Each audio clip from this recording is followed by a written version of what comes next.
Hi everyone, this is Sudarshan. So today we are going to discuss about Amazon's EKS EBS CSI Driver and the complete installation about how to create the storage in EKS and how to attach our databases to the storage.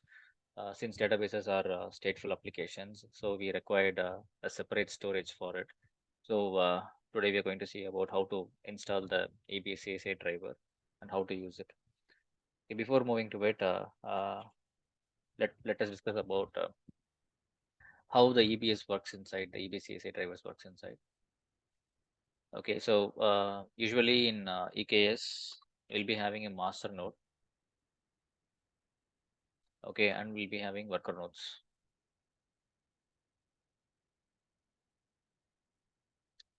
Okay, take an example. We are having one pod inside the worker node.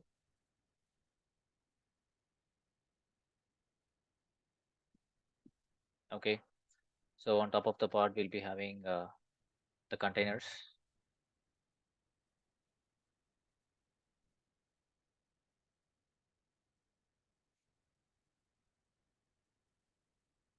So usually the containers will be segregated between the paths. For example, if this worker node is in one data center US West hyphen 2A, the same containers and pod will be in US West hyphen 2B. Okay, so this is a web server, web container, and this is a database. In our example, we are going to use MongoDB, so let it be a MongoDB container. This is the pod.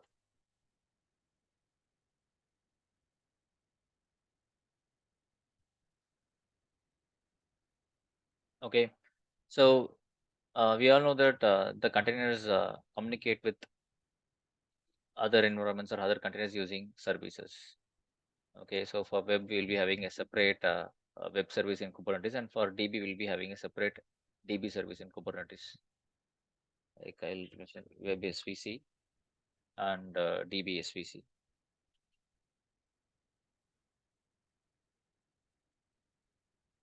This will be common. Okay, so we don't need to create the web service for each worker nodes.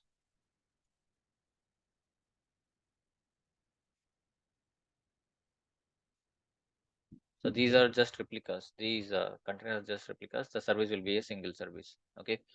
So mostly for web containers, we don't need any separate storage. But for database, we need storage. Okay. We should have external storage because if a container is crashed or if you stop the container when we try to restart it or if we bring it from the crash, it will not having the data because all the Docker images are read-only images. Okay, so we need a separate storage for the databases to bring back the data. So this is handled by EBS CSI driver. Okay, so it will allow a container or this cluster to create a EBS volume. Take an example. If you required 100 GB of volume, EBS volume, or 200 GB of EBS volume, okay, you need an add-on called EBS CSI driver. This add-on will be installed on EKS cluster. Okay, so this helps us to create the storage and attach the storage to the MongoDB. Okay, so this is the entire concept. This is master node and this is worker nodes.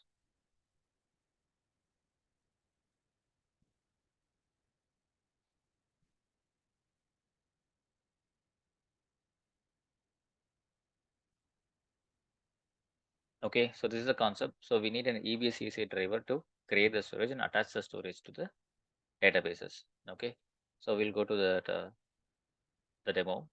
So as I told, EBS CSI driver allows Kubernetes services cluster to manage the lifecycle of EBS volumes for persistent volume. Okay, so to begin with, we need to create the Kubernetes cluster. Uh, so I have already created the cluster.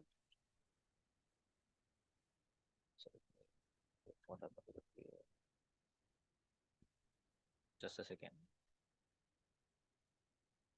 Yeah, so the terminal is not working properly. I'll go to other terminal, cd October EKS.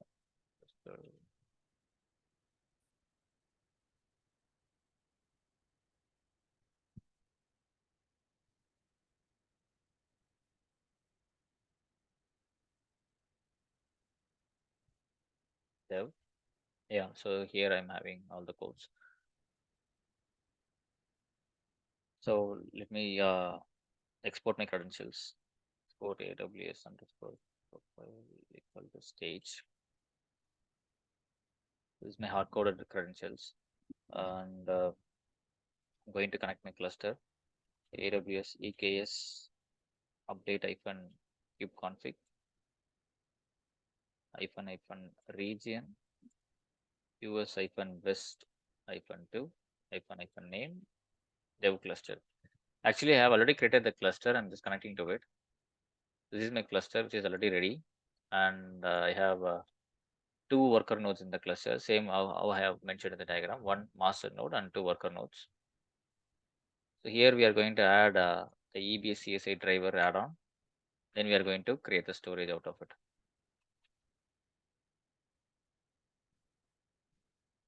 Okay, so we connected to it, and for very easy access, these four commands are enough to create this EBS CSI driver. So first we need eksctl utility. Okay, so if it doesn't have, just go to this link. So I will paste all this link in the description. Okay, so here for Windows easy access, you can go for choosing Windows and just directly download this this MSI file. I think you can extract this and you can install it easily. So once it is done, we'll have this utility eksctl. Okay, so now we'll go with the first command. So we are going to connect this EBS driver to IAM. So we need IAM-oidc-provider, because in AWS each services will contact each other with roles and policies. So we need this IAM-oidc-provider for it. And then just create a policy in the policy is Amazon EBS CSI driver policy. It is already available. So if you want me to show this, just go to your account. I'll show you what are the policies written in this particular policy. Go to IAM.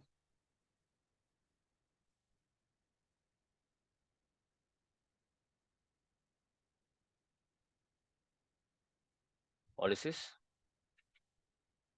search for this and just drop down it.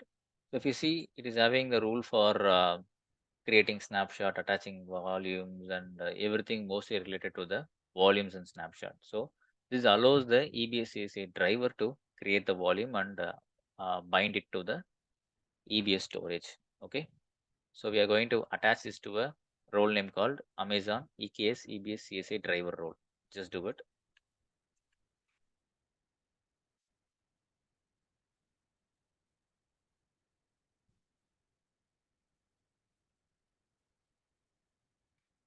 Okay, and finally, now we are going to add the add-on, which is ESI EBS CSI driver.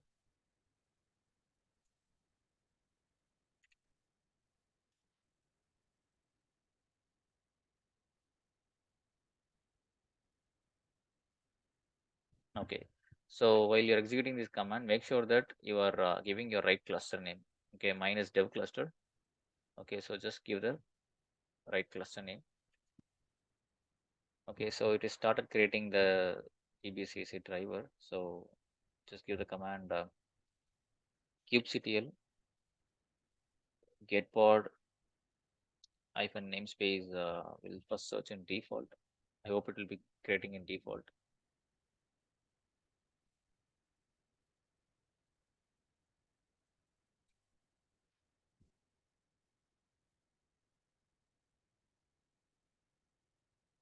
Or yeah, we'll go with kube-system.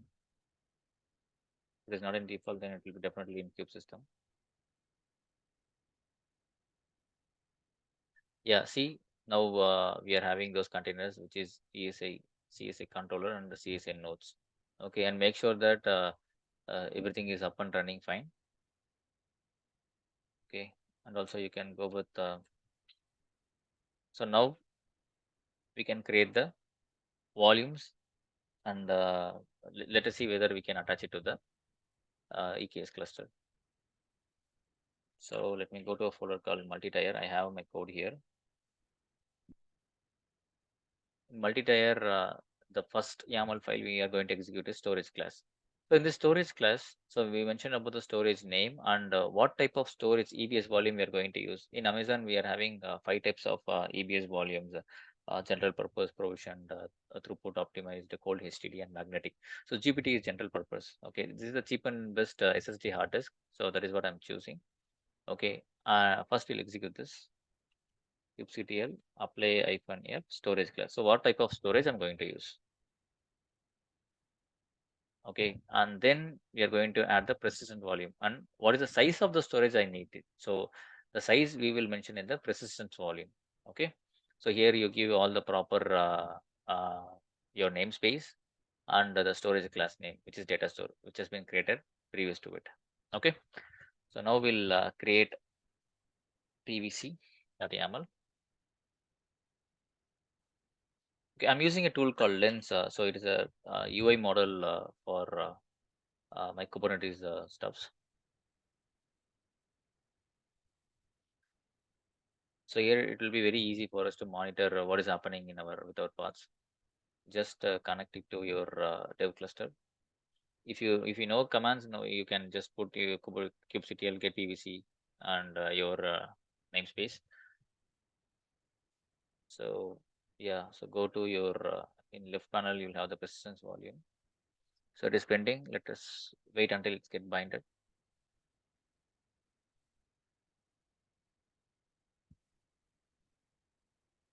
Once it is bounded, then it will be easy for us to create the applications. Meanwhile, if you go to your cube system, you can see all your pods up and running.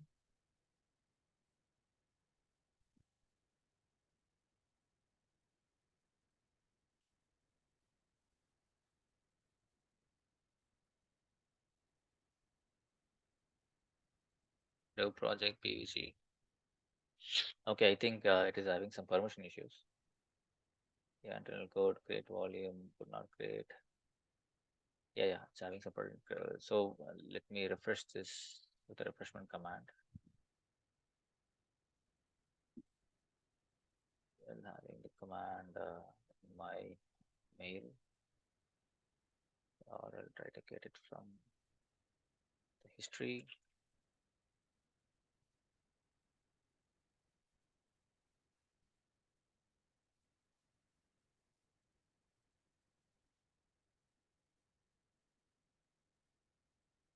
These are the commands.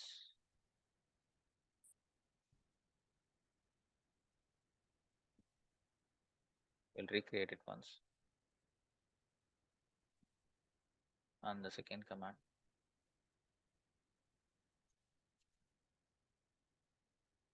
I think I'm having the old setup, so it is getting conflicted with that. We'll clear this and we'll recreate it again.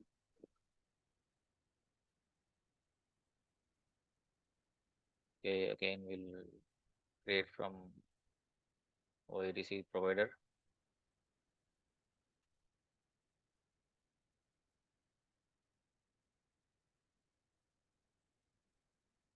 Your driver role.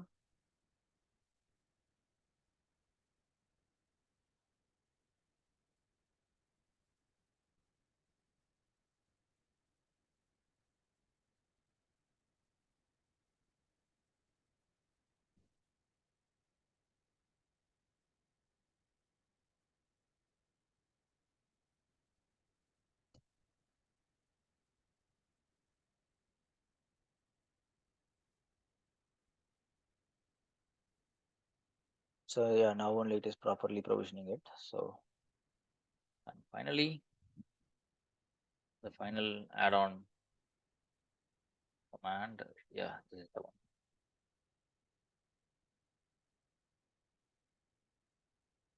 So if you want to check, if it doesn't have your lens, and if you want to check using command, you can go with kubectl get pvc hyphen namespace dev project, not pvc, like it's CSI driver, right? So pod hyphen namespace kube system.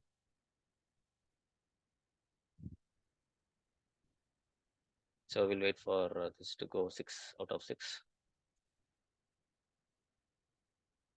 It's ready now, and I think we see now it is bounded. Okay, so if you want to see them in command, you can use kubectl get pvc and the namespace dev project. This is the command to check that pvc status. Okay, it is bounded. Fine. So now our prerequisites are ready. First, we'll try to bind application with MongoDB. So here I have the website. First, we'll go and start this MongoDB. In this MongoDB YAML, I have mentioned. So this is a public image which I'm having in Solution Linux. You can download it from here. Okay, so here I have mentioned the storage, claim name, and the persistence volume claim. So it will be added in the 5GP persistence volume. So just execute this.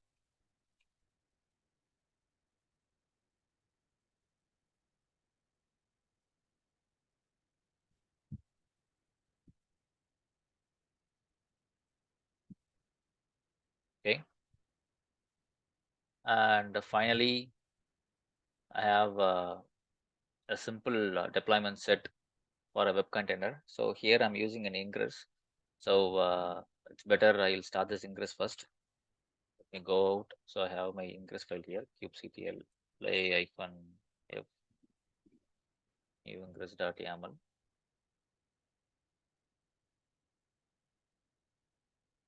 So once the control is ready, I need to add this load balancer to the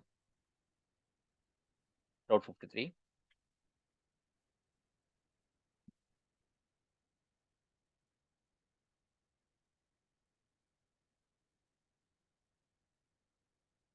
Is ready. So just add this to the Route 53 which you are already having. Duplicate, go to your Route 53.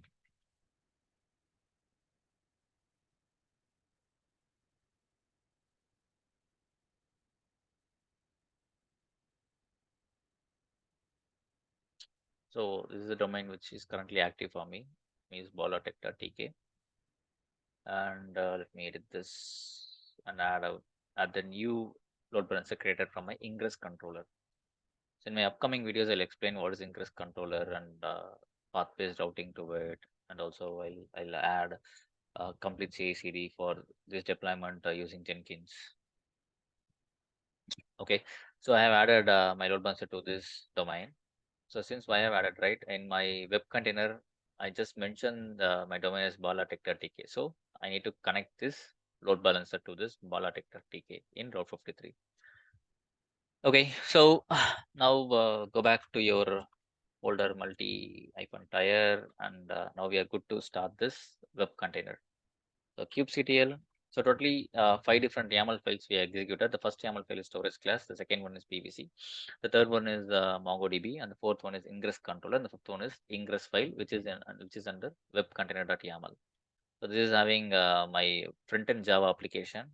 This is the Docker image location. kubectl apply hyphen f web container.yaml. So let me check whether this load balancer instances are in service. Yeah, one is in service. I hope it will work. So it has been created. Now you can check these paths here. It is under dev namespace. So yeah, it is still, yeah, both are running. I have my front end, and I'm having my MongoDB. Okay. So now just go to your site and type dot balatech.tk. See, this is my website. Let me try to put some file inside. Let me put any content. Yeah, follow-up text. Upload and publish. Okay. So you can check this in our container. Go here.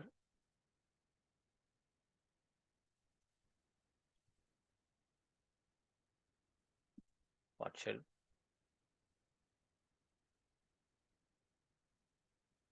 So you can type Mongo. So we are inside. So use dev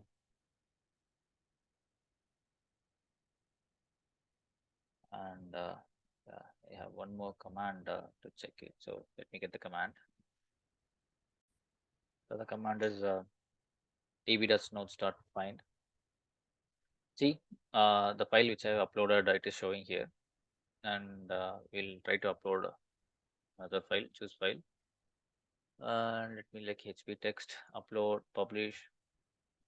Then it will be in our db. I think it's like publish. 1 second.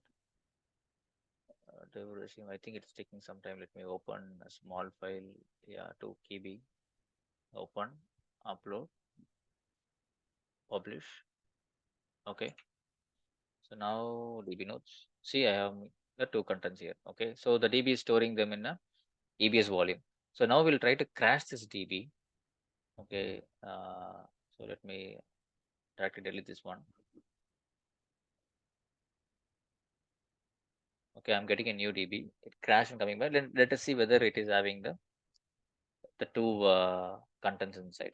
So this is how the EBS volumes works, which is attached through EBS CSI driver. So now my DB is online. Again, go to the shell. If you want to go from the IntelliJ, you can use this command directly. Okay, if you type here, you will get the shell prompt from the IntelliJ itself. So if you can go inside. See, so same command mongo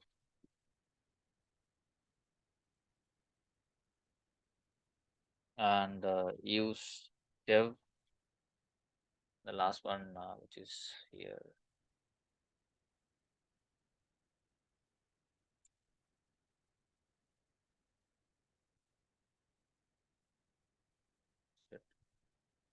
Yeah, db.nodes.find.